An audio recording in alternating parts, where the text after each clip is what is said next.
The London Top Show is sponsored by Khata Book. Business हुआ easy.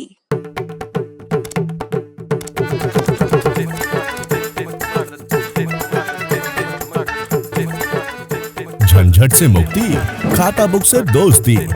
खाता book, business हुआ easy.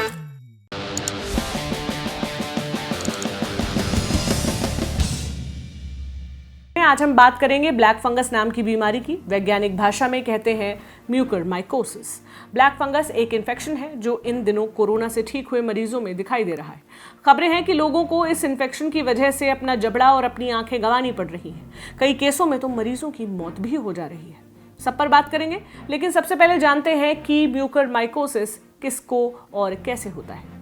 Black fungus बहुत rare रोग है, अभी तक ज्यादा लोगों में देखने को नहीं मिला है।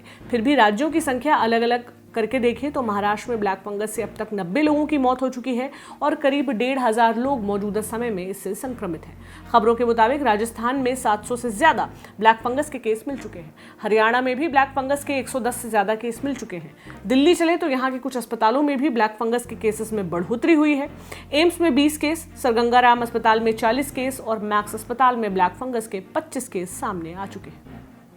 अहमदाबाद के सिविल अस्पताल में अकेले ब्लैक फंगस के 481 मरीजों का इलाज चल रहा है। यूपी की राजधानी लखनऊ में किंग जॉर्ज मेडिकल कॉलेज में अकेले ब्लैक फंगस के तहत 50 लोग भर्ती हो चुके हैं। शहरों के एक अस्पताल से ही पूरे राज्य की हालत का अंदाज लगाया जा सकता है। अब कोरोना केसेस की तुलना में ब्लैक फंगस मरीजों की संख्या कम तो है, लेकिन स्थिति गंभीर है। कई मरीजों को दवा के साथ साथ सर्जरी का भी सहारा लेना पड़ रहा है और कई मरीजों की मौत तक हो जा रही है। किन लोगों को हो रहा है ब्लैक फंगस का इन्फेक्शन? जानकारों की माने तो जिन लोगों की इम्यूनिटी किसी वजह से बहुत कम है, उनमें ब्लैक फंगस तेजी से अटैक कर रहा है। साथ ही डायबिटीज के मरीजों, कैंसर के मरीजों और ऑर्गन ट्रांसप्लांट करवाए लोगों, यानी जिन्होंने अपना अंग प्रत्यारोपण करवाया हुआ है, को ये ब्लैक फंगस से ज्यादा संक्रमित कर रहा है।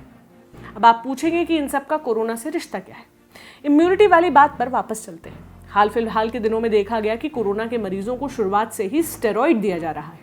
स्टेरॉइड मरीजों में इम्यूनिटी को बेहद कम कर देता है। साथ ही जो मरीज डायबिटीज से ग्रस्त हैं, उनका शुगर लेवल स्टेरॉइड के इस्तेमाल के बाद खतरनाक रूप से बढ़ जाता है। ऐसी परिस्थिति आने पर आप कोरोना से भले ही ठीक हो जाए, लेकिन दूसरे किस्म का इन्फेक्शन होने का खतरा बढ़ जाता है। और वैसा ही एक इन्फेक्शन है ब्लैक फंगस।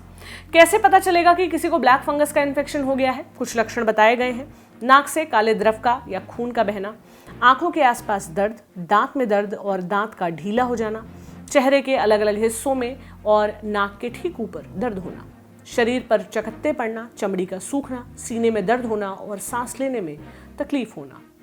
लेकिन डॉक्टर ये भी कहते हैं कि ऐसे लक्षण और भी वजहों से हो सकते हैं। अब इस ब्लैक फंगस को हल्के में लिया तो दिक्कत हो सकती है। अब सवाल उठता है कि ब्लैक फंगस के बढ़ते केसेस को रोकने के लिए राज्य क्या कर रहे हैं। तेलंगाना, राजस्थान और हरियाणा ने अपने यहाँ ब्लैक फंगस को अलग रोग की तरह नोटिफाई करके महामारी घोषित कर दिया है। ये तो 20 मई के पहले का घटनाक्रम था। 20 मई को केंद्र सरकार ने दूसरे राज्यों से भी यही करने को कहा। स्वास्थ्य मंत्रालय के संयुक्त सचिव लव अग्रवाल ने राज्यों को पत्र भेजा है। उन्होंने कहा है कि सभी राज्य और केंद्र शासित प्रदेश ब्लैक फंगस को महामारी रोग अधिनियम 1897 के तहत महामारी घोषित करें। हर पुष्ट और संभावित केसों की जानकारी भी केंद्र सरकार को उपलब्ध कराएं। ये भी कहा है कि सभी सरकारी और निजी स्वास्थ्य सेवाओं और मेडिकल कॉलेजों को ब्लैक फंगस की जांच, डायग्नोसिस, प्रबंधन के लिए ICMR और स्वास्थ्य मंत्रालय के दिशा निर्देशों का पालन करना होगा। महामारी घोषित होने पर क्या होगा? मोटा मोटी बताएं तो कोई रोग अगर महामारी अधिनियम के तहत महामारी घोषित होता है तो राज्य अपने यहाँ इस रोग के उपचार और रोकथाम के लिए बाध्यकारी नियम ला सकते हैं। अस्पताल में संदिग्ध मरीजों को अधिकार पूर्वक भर्ती कर सकते हैं और लोगों की रोग संबंधी जांच कर सकते हैं। इन नियमों को ना मानना अपराध होगा। इसके अलावा ब्लैक फंगस को कंट्रोल करने के लिए आज एम्स ने भी दिशा निर्देश जारी किए हैं। अपने दिशा निर्देश में एम्स ने बताया है कि लक्षण आने पर क्या करना है। उन्होंने कहा है कि जल्द से जल्द डॉक्टर के संपर्क में आए, आंखों के स्पेशलिस्ट या मरीज का इलाज कर रहे डॉक्टर से फौरन सलाह लें, नियमित रूप से इसका उपचार करें, अपनी डायबिटीज पर कंट्रोल करें, इसे हर हाल में नियंत्रण में रखें।